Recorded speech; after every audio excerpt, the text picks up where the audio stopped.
Selamat malam pemirsa, selamat datang di Konspirasi Prabu. Kali ini kita akan berbicara tentang media sosial, di mana media sosial saat ini menjadi sangat powerful, mengingat cakupan sebaran informasinya yang tanpa batas. Dan tanpa disadari sudah mulai mengambil alih peran sejumlah media arus utama sebagai watchdog. Tidak hanya pemerintah tetapi juga kontrol sosial di masyarakat. Karena besarnya pengaruh media sosial, hal-hal yang dulu mungkin tersembunyi, sekarang ini bisa muncul ke permukaan dan menjadi sorotan publik.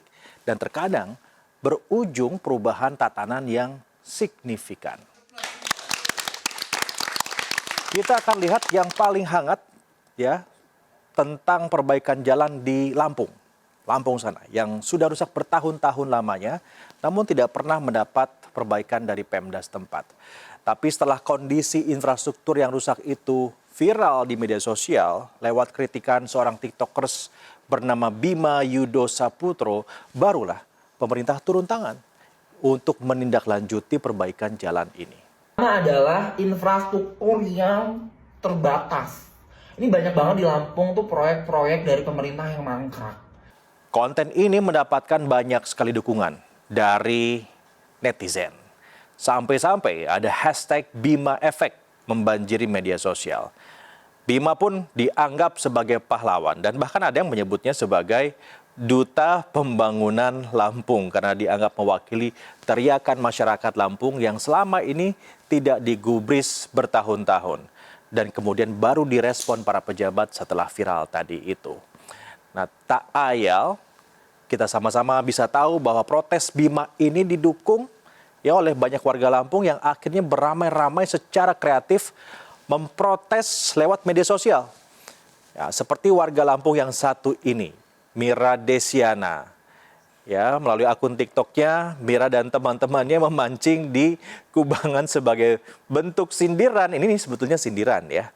Ya, jadi di Kubangan seperti itu, kenapa enggak langsung aja kita mancing. Nah, Bima Efek ini juga menjadi sebuah representasi dari protes warga Lampung dan meramaikan lini massa. Sampai akhirnya membuat Presiden Joko Widodo memutuskan diri untuk berkunjung ke Lampung. Nah, waktu berita tentang Presiden Jokowi akan ke Lampung itu beredar, jalanan tiba-tiba diperbaiki.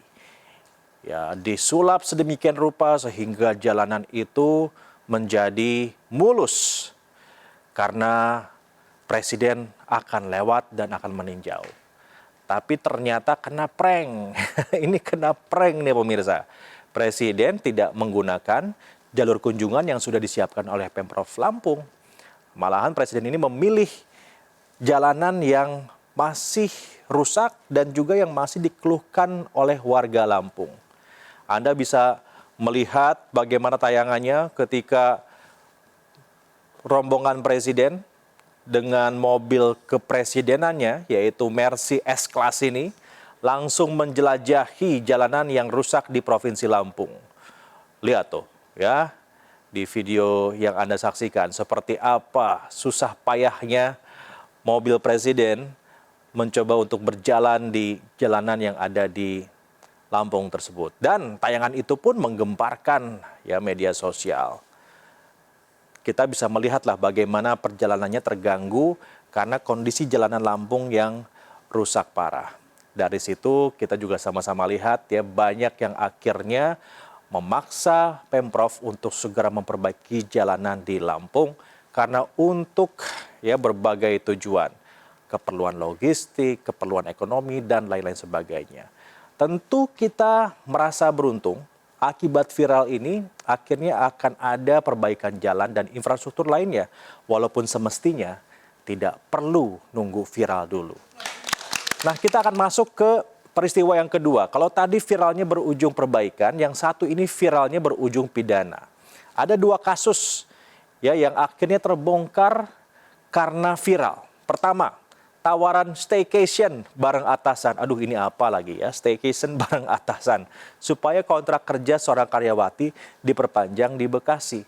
Yang kedua ada kasus penganiayaan di Medan yang melibatkan anak polisi. Semuanya baru diproses cepat setelah viral dulu di media sosial, padahal kasusnya sudah lama terjadi. Apa iya kita harus tunggu dulu viral baru penegakan hukum bisa ditegakkan sebaik-baiknya?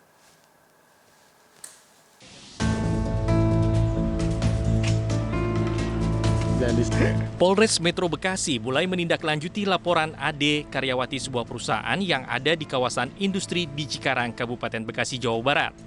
Korban akan memberikan keterangannya ke penyidik Polres Metro Bekasi terkait laporan ajakan staycation oleh atasannya untuk perpanjang kontrak kerja. Selain korban, terlapor juga akan memberikan keterangannya di Polres Metro Bekasi. Polisi juga mendalami laporan tersebut dari hasil barang bukti dan keterangan korban. Hingga kini belum ada korban lainnya yang melapor ke Polres Metro Bekasi. Selain itu, sejumlah saksi yang dihadirkan korban akan diperiksa Rabu ini. Sebelumnya, Ade buruh wanita yang menjadi salah satu korban pelecehan seksual bosnya lapor ke Polres Metro Bekasi didampingi kuasa hukumnya.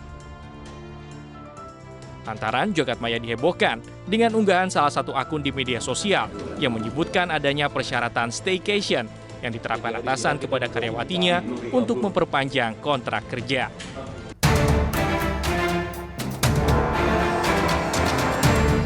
Usai dipecat dan ditetapkan sebagai tersangka akibat buntut penganiayaan yang dilakukan anaknya terhadap Ken Admiral, AKBP Akhirudin Hasibuan hadir dalam rekonstruksi penganiayaan yang digelar Polda Sumatera Utara.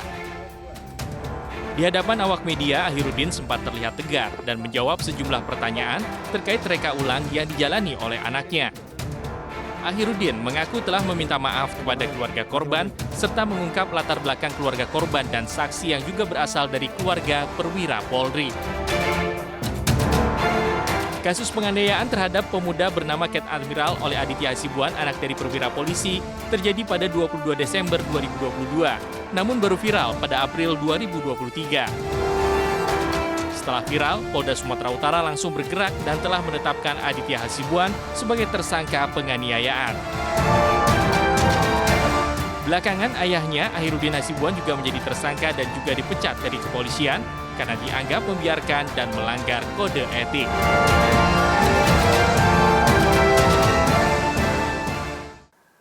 Media sosial juga bisa menjadi cara meraih kesuksesan dan juga ketenaran.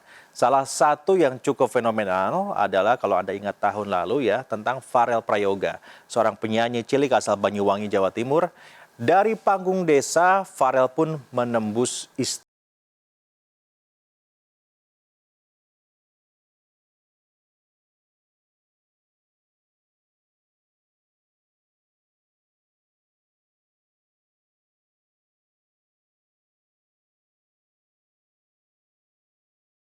suaranya Farel ketika dirinya berduet dengan Villa Thalia menyanyikan lagu Ojo Dibandingke.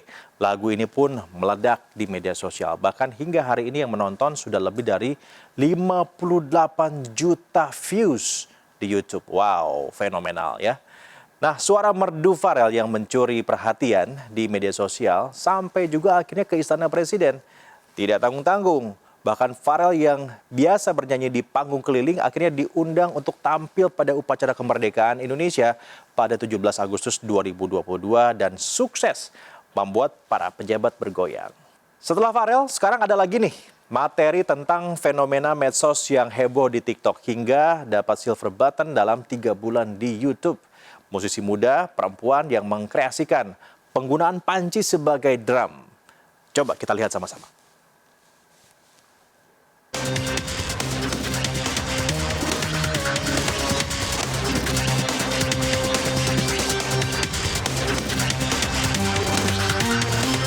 Oke, kita akan sama-sama saksikan Marissa Sutanto di Konspirasi Prabu. Sesaat lagi, jangan kemana-mana.